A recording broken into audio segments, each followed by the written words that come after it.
Read with লার্নের পক্ষ থেকে আপনাদের সকলকে আমি স্বাগত জানাই। আমার আজকের যে ক্লাসটা সেটা বিশেষত ক্লাস 2 এর ছাত্রছাত্রীদের জন্য।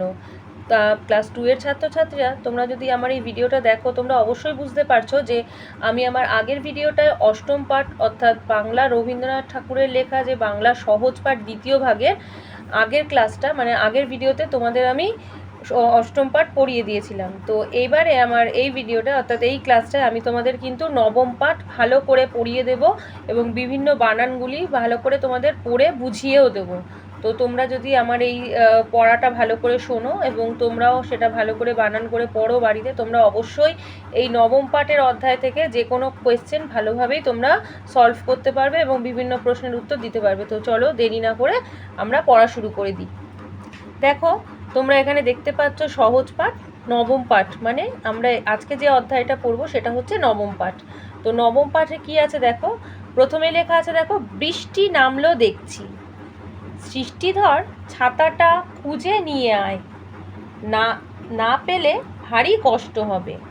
তো কি নামলো দেখছি, এখানে একটা কোয়েশ্চেন আসছে, তাহলে সেটা তোমরা দেখো, বৃষ্টি নামলো দেখছি, তাহলে কি নামলো, বৃষ্টি। তাহলে সৃষ্টিধর ছাতাটা খুঁজে নিয়ে আয়, তাহলে ছাতাটা কে খুঁজে নিয়ে আসবে, সৃষ্টিধর। না পেলে ভারী কষ্ট হবে, কি না পেলে ভারী কষ্ট হবে, অবশ্যই ছাতাটা না পেলে কিন্তু ভারী কষ্ট হবে, কারণ বৃষ্টি নেমেছে তাই ছাতার দরকার, তাই ছাতা না পেলে ভারী কষ্ট হবে। কেষ্ট শিষ্ট শান্ত হয়ে ঘরে বসে থাকো, তাহলে কে শিষ্ট শান্ত অর্থাৎ শান্ত হয়ে শান্তশিষ্টভাবে কে বসে থাকবে, এখানে কেষ্ট। কেষ্ট শিষ্ট শান্ত হয়ে ঘরে বসে থাকবে। দুষ্টামি করো না, অর্থাৎ ছোটরা তো একটু দুষ্টুমি করে, তো তাকে বলা হচ্ছে, মানে এখানে যে ছোট যে চরিত্রটা যার নাম সে হচ্ছে কেষ্ট, কেষ্টকে বলা হচ্ছে দুষ্টামি করো না। বৃষ্টিতে ভিজলে অসুখ করবে, তাহলে অসুখটা কেন করবে, কারণ যদি কেষ্ট বৃষ্টিতে ভেজে তাহলে কিন্তু অসুখ করবে। সঞ্জীবকে বলে দেব তোমার জন্য মিষ্টি লবণ জুস এনে দেবে, তাহলে যেহেতু ছোট্ট বাচ্চা তাদেরকে তো একটু ভোলাতে হয়, সেক্ষেত্রে এখানে বলা হচ্ছে যে সঞ্জীবকে বলে দেওয়া হবে তার জন্য যেন একটা মিষ্টি লবণ জুস এনে দেয়, যাতে সে যদি সে বৃষ্টিতে না ভেজে তাহলেই কিন্তু সঞ্জীব তাকে একটা মিষ্টি লবণ জুস এনে দেবে।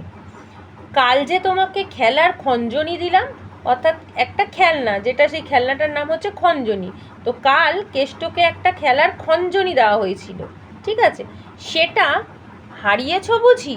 তাহলে এখানে কবি কি জিজ্ঞেস করছে, যে কাল যে খেলার খঞ্জনিটা তোমাকে দেওয়া হয়েছিল সেটা কি হারিয়ে ফেলেছো।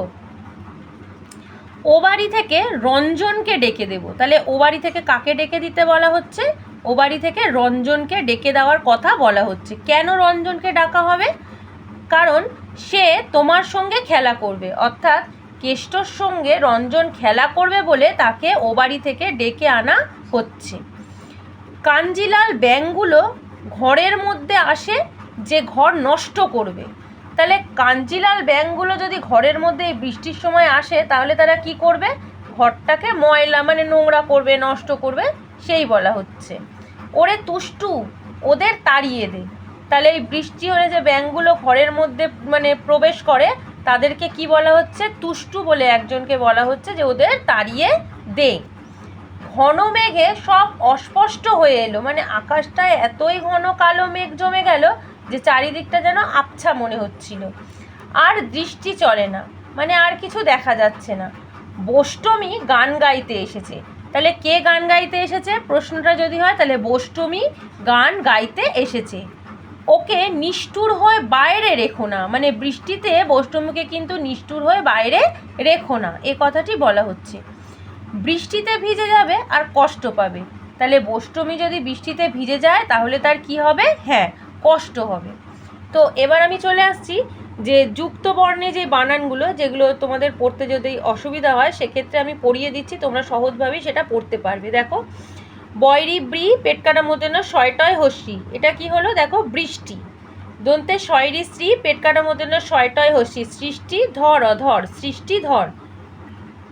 তারপরে এখানে আমরা দেখো, এখানে দেখো ক পেট কাটা মধ্যে শয়টয় কষ্ট, এখানে দেখো কয়কারে কে পেট কাটা মধ্যে শয়টয় কেষ্ট, তালবে শয় শি পেট কাটা মধ্যে শয়টয় শিষ্ট, তালবে শয়কারে সা দন্তের নয়তয় শান্ত। এবারে একটা দেখো বানান দস্যু দু পেট কাটা মধ্যে শয়টয় আকার ময়সিমি দুষ্টামি। তারপরে দেখো বয়রি ব্রি পেট কাটা মধ্যে শয়টয় হস্যি তয়কারে তে বৃষ্টিতে বৃষ্টিতে। তারপর দেখো দন্তের স ইয় বর্গের জয় দীর্ঘি ব সঞ্জীব। এবার যেহেতু এখানে কে বলা হয়েছে তাই কয়কারে কেটা দেওয়া হয়েছে। এখানে দেখো ময়সি মি পেট কাটার মধ্যে শয়টয় হস্যি মিষ্টি। ল বর্গের জয় লজ ইয় বর্গের জয় হস্যু দন্তের স লজন জুস। এবার দেখো এখানে খ ইয় বর্গের জ দন্তের নয় দীর্ঘি নি খঞ্জন। এখানে যে যুক্ত বর্ণগুলো আমরা পাবো সেটা দেখো র ইয় বর্গের জ দন্তের ন রঞ্জন। তারপর দেখো কয়কারে কা ইয় বর্গের জয় হস্যি লয়কারে লা ল লাল কাঞ্জি লাল। বয়জাফলা আকার ব্যাং গকারে গয়সু গু লয়কারে লো গুলো ব্যাং গুলো। তাহলে এখানে ব্যাং বানানটা যুক্ত অক্ষরে পেলাম যুক্ত বর্ণের মাধ্যমে। দেখো বয়জাফলা আকার ব্যাং। এখানে দেখো দন্তের ন পেট কাটার মধ্যে শয়টয় নষ্ট। এখানে দেখো দস্যু তু পেট কাটার মধ্যে শয়টয় হস্যু তুষ্টু। এখানে দেখো দন্তের শয়পয় পেট কাটার মধ্যে শয়টয় অস্পষ্ট। এখানে দেখো দয়রি দ্রি পেট কাটার মধ্যে শয়টয় হস্যি দৃষ্টি। এরপর চলে আসছি দেখো বউকারে বো পেট কাটার মধ্যে শয়টয় ময়সিমি বষ্টমী।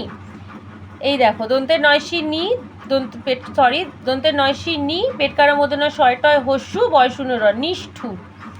বয়রি ব্রি পেট কাটার মধ্যে শয়টয় হস্যি তয়কারে তে বৃষ্টিতে। এখানে আরেকটা বানান দেখো ক পেট কাটার মধ্যে শয়টয় কষ্ট।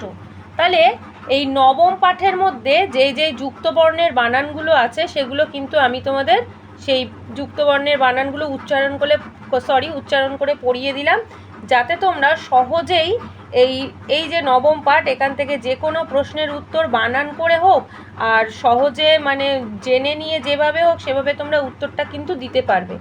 তো তোমাদের আজকের আমার এই ভিডিওটা কেমন লাগলো? তোমাদের যদি আমার এই আজকের ক্লাসটা ভালো লেগে থাকে তাহলে প্লিজ আমাকে একটা লাইক আর সাবস্ক্রাইব করো। আর এরপরে আমি অবশ্যই এই নবম পাঠের যে প্রশ্ন উত্তর যেরকমভাবে আসতে পারে সেটার আলোচনা করব, এবং এখানে একটা কবিতা পড়া বাকি রইল, সেটা আমি আশা করি আমার পরের ভিডিওতে অবশ্যই তোমাদের পড়ে শোনাবো, যাতে তোমরা দ্বিতীয় পর্বের পরীক্ষা খুব ভালো করে দিতে পারো। তো আজকের মতো আমার ভিডিওটা আমি এখানেই শেষ করলাম। আবার দেখা হবে আমার পরের ভিডিওতে। টাটা।